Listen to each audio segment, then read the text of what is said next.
नमस्कार मित्रों, मेरे इस स्पिरिचुअल कनेक्ट में आप सभी लोगों का हार्दिक अभिनंदन है। आज मैं आप लोगों को श्री शिव महापुराण महिमा के 5वें अध्याय के बारे में बताने वाले मित्रों, तो इसको ध्यान से सुनिए। चलिए शुरू करते हैं।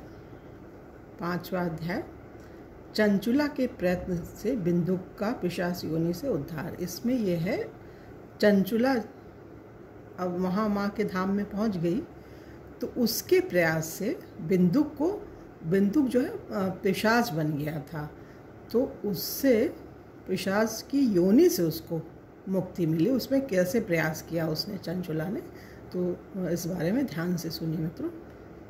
शौनक जी बोले सूत जी से, शौनक जी सूत जी से बोलते हैं, आप धन्य हो, आपने हमें अद्भुत कथा सुनाई है। आप बहुत धन्य हैं, आपने मतलब इतनी महिमावंत कथा सुनाई है। आप कृपा कर यह और बतलाइए कि चंचुला ने सद्गति पाकर क्या किया और उसके पति का क्या हुआ। बिंदुक जो है उसका पति था चंचुला का, तो उसके बारे में शौनक जी बता रहे हैं सूत जी से। और शौनक जी बोले, हे सूत जी, आप धन्य हो, आपने हमें अद्भुत कथा सुनाई है। शौनक आदि ऋषि थे, सूत जी से उन्होंने प्रश्न किया था कि चंचुला ने किस तरह से अपने पति को सद्गति दिलाई। सूत जी बोलते हैं, चंचुला एक दिन पार्वती जी के पास जाकर हाथ जोड़कर स्तुति करने लगी। माँ पार्वती की सखी हो गई थी, तो उनसे स्तुति करने लगी उनकी। तो आप स्कंद माता हो, उसने कहा माँ पार्वती से, आप स्कंद माता, स्कंद जो उनके कार्तिकेय भगवान हैं, तो स्कंद माता हैं, आप सब सुखों को देने वाली हैं। आप प्रकृति सूक्ष्मा सच्चिदानंद रूपा सगुण ब्रह्मादि देवों में श्रेष्ठ हो। सृष्टि स्थिति प्रलय कारिणी त्रिसुरा लया हो, तीनों देवों की परम प्रतिष्ठा करने वाली हो। चंचुला इस प्रकार पार्वती जी की स्तुति कर प्रेमाश्रु बहाती हुई नतमस्तक होकर मौन हो गई। मतलब इस तरह से उनकी प्रार्थना स्तुति करने लगी मैया की, और करते करते मौन हो गई। और फिर माँ ने फिर उसको बोला, तब भक्त वत्सला माँ शंकर प्रिया पार्वती जी ने प्रसन्न होकर चंचुला से कहा, हे सखी चंचुले, उन्होंने कहा, हे सखी चंचुले, मैं तेरी स्तुति से बहुत प्रसन्न हूँ। जो तुमने स्तुति की है उससे मैं बहुत प्रसन्न हूँ। तुम वर मांगो। चंचुला मस्तक झुकाते हुए बोली, मुझे अपने पति का कुछ हाल मालूम नहीं है कि अब कहाँ है, सो मुझे उससे युक्त करने की कृपा करें। हे दीन वत्सले महादेवी, वह महापापी मुझसे पहले मरा है, सो न जाने किस गति को प्राप्त हुआ है। यह सुनकर पार्वती जी प्रसन्नता पूर्वक बोली, तेरा पति बिंदुक वैश्यागामी महापापी मरकर नरक में गया है। बिंदुक को नरक की प्राप्ति हुई। अनेक वर्षों तक दुख भोगकर अब पाप शेष वह पापी विंध्याचल पर्वत पर पिशाच हुआ है। विंध्यवासिनी माँ जो देवी हैं, वहाँ विंध्याचल पर्वत पे वो पिशाच हुआ है। वह महावायु भोजी अनेकों दुख भोग रहा है।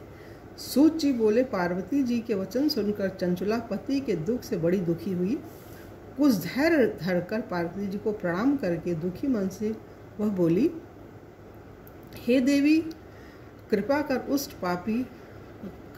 दुष्ट पापी मेरे पति का भी उद्धार करो।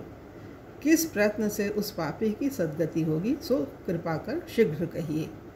सूत जी बोले, ऐसे वचन सुनकर श्री पार्वती जी ने चंचुला से कहा, यदि तुम्हारा पति शिव पुराण की कथा सुने तो उसे अवश्य सद्गति प्राप्त हो जाएगी।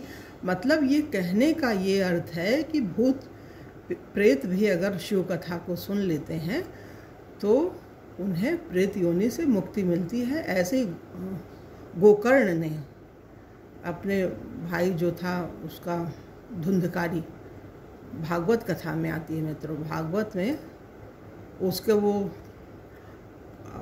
गाय को दे दिया था। उसकी पत्नी धुंधली थी, आत्मदेव नामक ब्राह्मण की पत्नी, तो उसने जो है वो फल नहीं खाया और दूसरी अपनी किसी पड़ोसन से बच्चा ले लिया, उसका नाम धुंधकारी रख दिया। और गाय को आम खिला दिया, बच्चा हुआ, तो वो गोकर्ण थे, महान बने। तो उन्होंने मरने के बाद उसको कथा सुनाई प्रेत को, तो वो भी प्रेत योनि से मुक्त हुआ। इतनी महान वो, हर कथा महान है, अद्भुत है।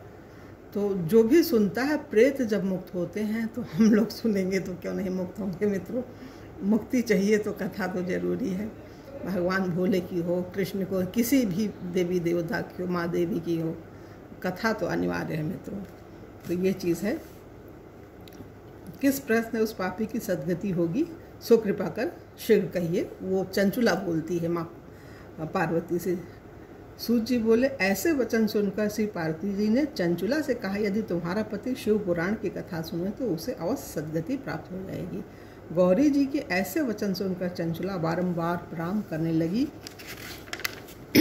अपने पति के समस्त पापों को छुड़ाने के निमित्त एवं सद्गति प्राप्त कराने के हेतु शिव कथा कहने के लिए प्रार्थना की, तो कृपालु पार्वती को दया आ गई।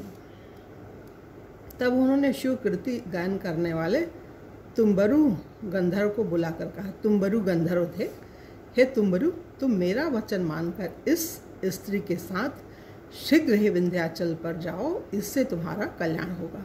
वहाँ एक भयंकर पिशाच रहता है, वह पूर्व जन्म में बिंदुक नामक ब्राह्मण मेरी इस सखी का पति था। वह दुष्ट वैश्यागामी, स्नान संध्या क्रिया आदि से हीन, अशुद्ध, क्रोधी, दुर्भक्षी, व्यभिचारी और सज्जनों से द्वेष करने वाला था। उसने वेश्या संग में पड़कर सत्कर्मों का नाश कर दिया और धन के लोभ से अपनी पत्नी को भी वैश्या बनाकर जीवन पर्यंत दुराचार करता रहा। अंत में जब मरा तो यमपुर में उसे घोर नरक में डाला गया।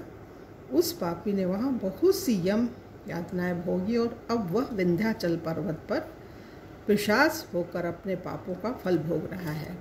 इसलिए तुम वहाँ जाकर यत्नपूर्वक शिव पुराण की पाप विनाशिनी दिव्य कथा उसके आगे कहो, क्योंकि शिव पुराण की कथा के प्रभाव से वह शुद्ध होकर प्रेत भाव को त्याग देगा। सूत जी बोले, तब पार्वती जी ने इस प्रकार कहा। तब चंचुला तुम्बरु के साथ विमान पर चढ़कर विंध्याचल पर्वत पर पहुंची। वहाँ उसने बड़े विशाल शरीर और महाहनु वाले हंसते अथवा रोते हुए विकट आकार वाले पिशाच को देखा। उस भयंकर पिशाच को महाबली तुम्बरु नाम गंधर्व ने बलपूर्वक पकड़कर पाशों से बांध दिया। तब उसे शिव पुराण सुनाने के लिए महान उत्सव मनाया।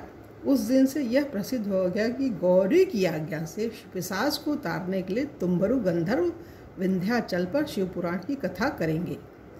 सब लोगों में महान कोलाहल हो गया। कथा सुनने के लिए वहाँ भारी समाज एकत्रित हो गया। सभी की कथा पर बड़ी रुचि थी। पाशों से बंधे हुए पिशाच को वहाँ बिठा दिया। तब तुम्बरु हाथ में वीणा लेकर शिव कथा कीर्तन को कहने लगे, बोलने लगे।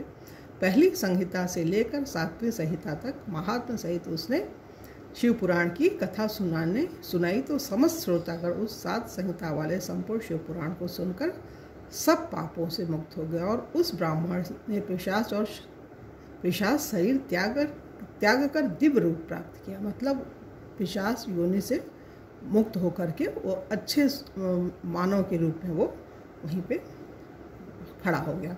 तब उसकी पत्नी को देखकर समस्त देवर्षि विस्मित एवं आनंदित हुए और प्रसन्न होकर शिव यश ज्ञान करते हुए अपने अपने लोकों को चले गए। तत्पश्चात बिंदुक भी अपनी पत्नी सहित विमान पर बैठकर तुम्बरु के साथ जो शिव पुराण का गान कर रहे थे करता हुआ शिवलोक को गया। तब भगवान शंकर ने पार्वती जी सहित उसका बड़ा आदर किया और उसे अपना गढ़ बना लिया। जो कोई इस पवित्र कथा को श्रद्धापूर्वक सुनता है एवं कीर्तन करता है, वह इस लोक में सुखों को भोग कर अंत में मुक्ति को प्राप्त होता है। तो ये शिव पुराण की महिमा है मित्रों, अद्भुत है। 5वें अध्याय में चंचुला ने बिंदु को पिशाच योनि से मुक्ति दिलाई माँ पार्वती की कृपा से।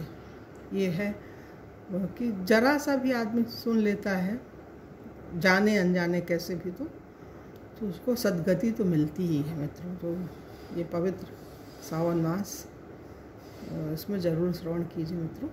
चलिए हम लोग अब अपनी वाणी को हम विराम दे रहे हैं और अगले मित्र उसमें एपिसोड में आप लोगों से पुनः मिलेंगे। तब तक के लिए जय हिंद, जय भारत।